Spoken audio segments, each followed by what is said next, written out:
Need to replace the chimney on your Traeger Pro Series 34? Today we're swapping it for a brand new one.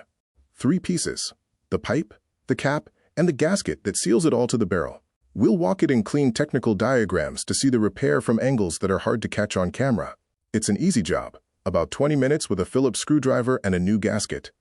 Let's get into it. Step 1. Take the cap off.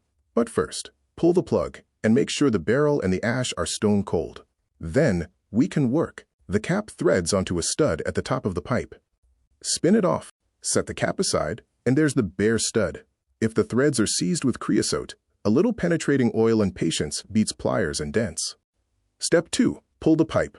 Back out the screws at the chimney flange, right where it meets the barrel. Then pull the pipe away. The old gasket comes with it. Scrape any stuck gasket material off the barrel so the new seal lands on clean steel.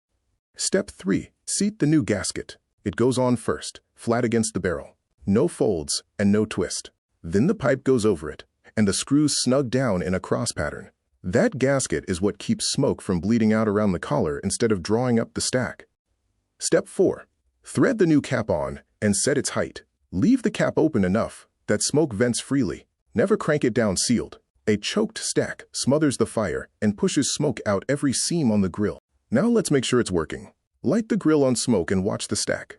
Smoke draws up and out of the cap in a steady stream.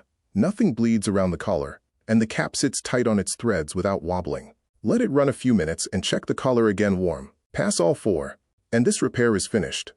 That's it. If you enjoyed the video, please hit like and subscribe. We'll see you in the next one.